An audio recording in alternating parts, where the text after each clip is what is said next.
Here's a surprising fact to chew on.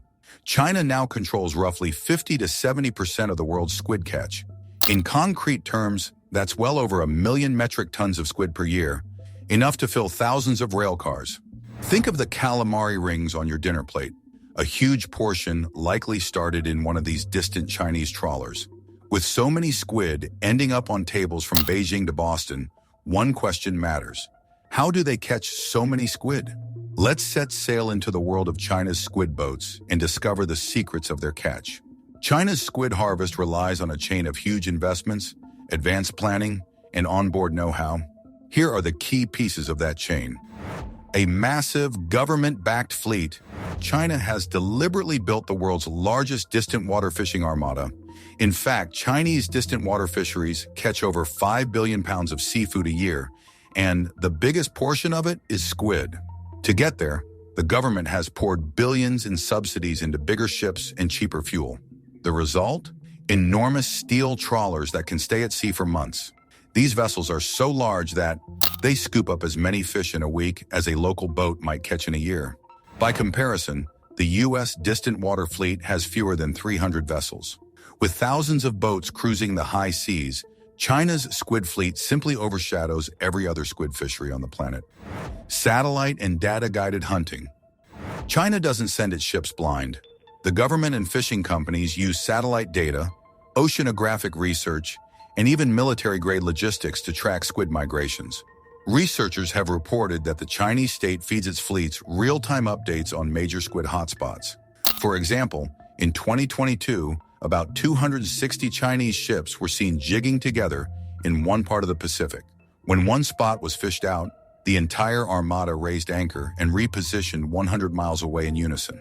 This kind of coordinated hunt, essentially tracking clouds of squid across the ocean, is unprecedented. It's been noted that fishing vessels from most other countries wouldn't work together on this scale. In short, China's fleets act like a well-informed squad of hunters. They scout, communicate, and swarm where the squid are thickest. Eerie nighttime light shows. Once near the squid, Chinese boats switch on the real magic. Bright lamps to lure squid up from the depths. Squid are attracted to light, so fishermen rig their vessels with hundreds of bulbs that blaze green or white. In fact, Chinese lighting vessels can carry up to 700 incandescent lamps, enough light to rival a football stadium. From shore, this creates an otherworldly glow on the horizon. A 2021 report described how fishermen on Taiwan's Matsu Islands watched a complete line of green lights in the distance. This isn't just for show. By encircling an area in light, the squid, just like moths to a flame, concentrate under the lamps. Nets and jigging lines. Lured by the lights, the squid are then scooped up. China uses two main methods: pair trawling and jigging. In pair trawling, two ships run in parallel with a huge net stretched between them. As they plow through the water, any squid and other sea creatures in between get swept into the net. According to a multinational study, nearly 800 pair trawler operations were observed in one season of North Korean waters alone, all traced back to Chinese fleets. This method is extremely efficient and also very indiscriminate, catching bycatch non-squid species along with the squid. The second method, jigging, uses thousands of hand lines. Each squid jigging boat is fitted with rows of glowing lures on long poles. Fishermen crank in lines of colorful hooks, each hooked with bait. When enough squid gather, the crew hauls up thousands at once. One captain said his crew could catch as much as 400 pounds of squid a night during peak season. That's roughly a ton per night for a single boat. Both methods, massive nets and dazzling jigging, allow Chinese fleets to pull hundreds of tons of squid out of the water in a single expedition. Onboard processing frenzy. The work doesn't stop when the squid are on deck. Every squid must be processed fast. Crews meticulously weigh, measure, clean, and freeze the catch right on the ship. Deckhands gut squid, remove beaks, wash the bodies, and pack them into trays or bags for freezing.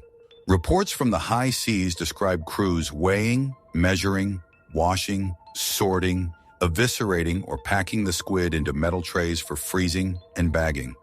In short, Chinese squid ships are floating factories.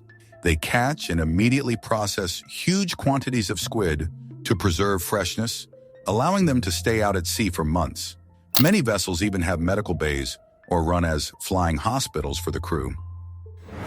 Industry pressures and controversies. Why go to all this trouble? Partly because the economics and politics push it. China's government treats distant water squid fishing as a national strategic priority, subsidizing technology and port facilities. Local governments in China compete to build squid processing plants, lured by economic benefits. The recent growth is staggering.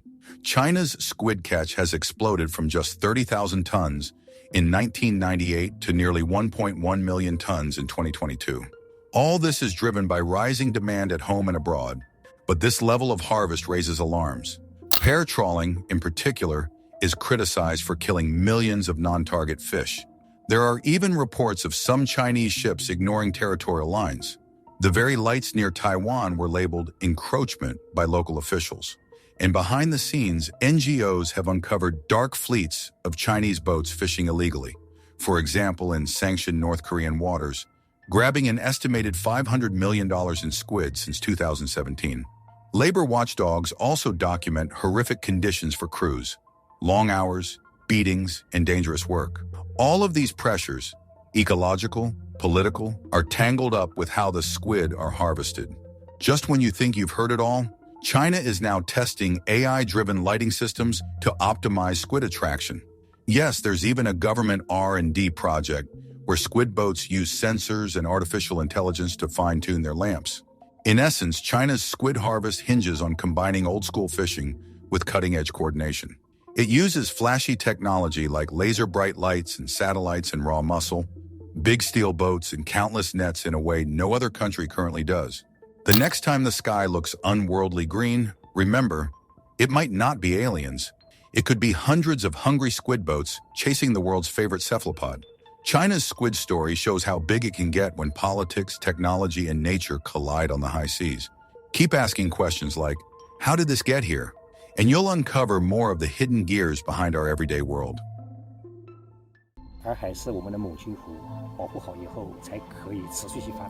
What happens when a country shuts down an entire tourist economy just to save a lake? Not reduce it, not regulate it. Shut it down. No more Instagram views. No more rooftop bars. No more multi-million-dollar guest houses. In 2017, that's exactly what happened in Southwest China. A government crackdown unlike anything the region had ever seen swept across a place once described as heaven on earth. Overnight, bulldozers replaced bellhops. Cafe patios turned into demolition zones. Streets once filled with tourists sipping tea were suddenly silent. Why? Because a lake was dying. A lake so sacred, locals called it their mother. Erhai Lake, nestled between the snow-capped Kangshan Mountains and the ancient city of Dali, was once a freshwater jewel. Crystal clear, biologically rich and spiritually revered, it sustained life in Yunnan for generations. But when unchecked tourism collided with fragile ecology, disaster struck. And what followed was one of the most ambitious and controversial environmental rescue missions in the world. The result? A transformation so extreme, so unexpected, that even seasoned scientists were left speechless. But this isn't just about China.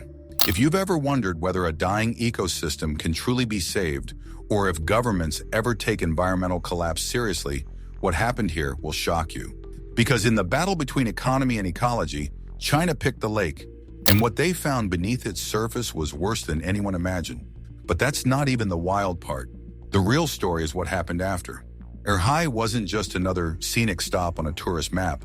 It was a lifeline, especially for the bi-ethnic minority, who had lived beside its shores for centuries.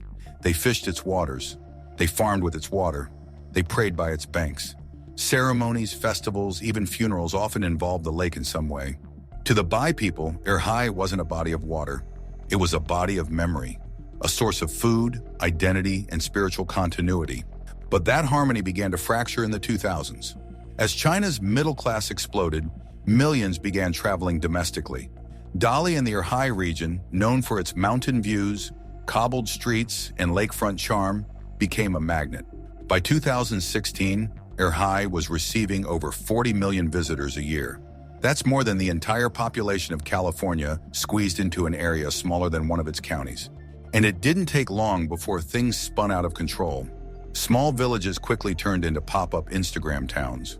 What were once rice fields became rooftops and resorts. Guest houses sprang up almost overnight. Bars, boutiques, coffee shops, it was a boomtown. But behind the filters and travel vlogs, a toxic truth was brewing. Most of these new businesses weren't connected to any sewage system. Their waste shampoo, kitchen grease, detergents, and even raw human waste was flowing directly into the lake. And her high, though vast and majestic on the surface, was fragile underneath. To make things worse, farmers near the lake, encouraged by the rising demand, had increased use of chemical fertilizers for faster, shinier produce. And the lake began to change. At first, the changes were subtle. Fishermen who once brought in baskets of silver fish came home empty-handed. Locals noticed a strange scent in their drinking water. Tourists started leaving poor reviews. Beautiful view, but the water smells weird. Then the algae came. Thick, green mats of cyanobacteria began surfacing in the spring and summer months, stretching across large swaths of the lake like spilled paint. These algal blooms were toxic, fueled by the nitrogen and phosphorus-rich wastewater pouring in daily. They choked off oxygen, fish suffocated, aquatic plants withered. Water clarity dropped to just 0.5 feet in some areas. The lake's most iconic aquatic plant, Otilia acuminata, native only to air high, began to vanish. Locals called it a slow death. A scientist studying the lake's biology described it bluntly. We were witnessing an invisible collapse, a silent crash of an ecosystem. Still, the building continued. Tour buses kept arriving. The economy was booming, and no one wanted to be the one to stop it. Until the lake couldn't take it anymore. On March 1st, 2017, the government made a choice, a bold one. A total environmental lockdown was declared, not just a restriction, a full halt. Over 2,400 businesses were ordered to shut down immediately. Bulldozers leveled illegal guest houses. Concrete fences were torn out. Metal pipes that pumped sewage straight into the lake were sliced and sealed. New construction was banned within miles of the shoreline. Tourist permits were frozen. Hotel licenses revoked. It was stunning, swift, and severe. In a single year, 40,000 tons of trash and sludge equal to the weight of 6,500 elephants were pulled from the lake and its tributaries.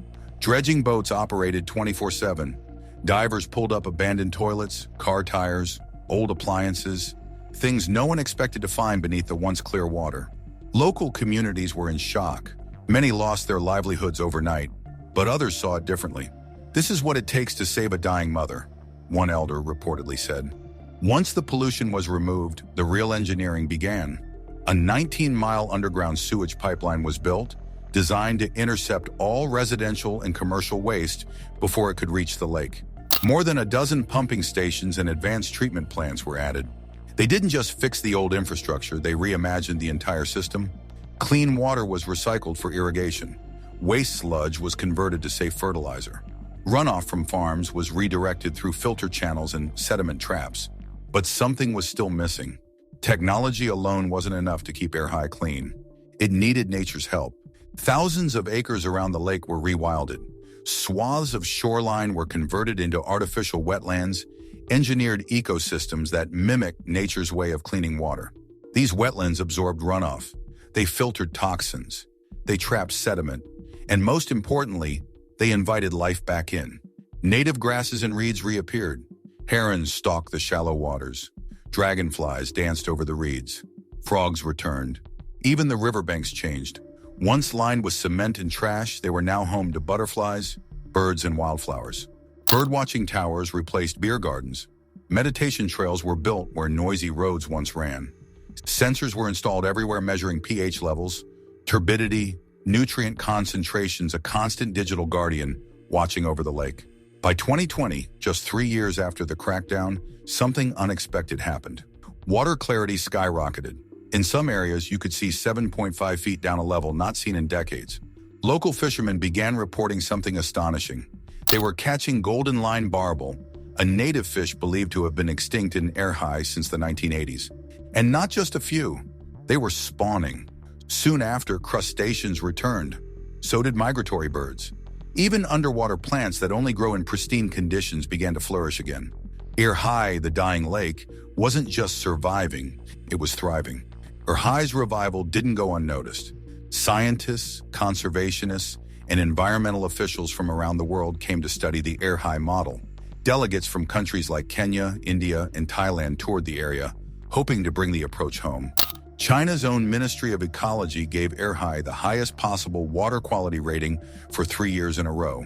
But perhaps the greatest change wasn't ecological, it was cultural. Tourism came back, but on new terms.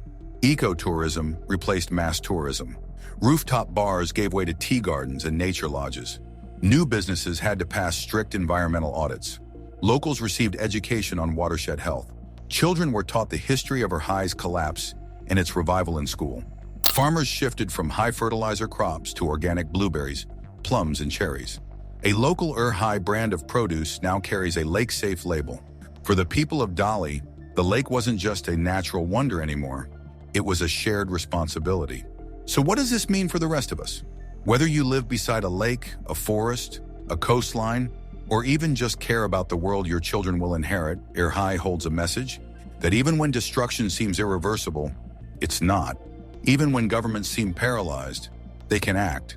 And even when a place seems dead, it can come back to life. But it doesn't happen by accident. It starts with one hard decision: to care more than you fear inconvenience, to put long-term healing over short-term profit, to believe that what's broken isn't a lost cause, it's an opportunity. Erhai is living proof, not just of what nature can do when given the chance, but of what people can do when they choose to protect it.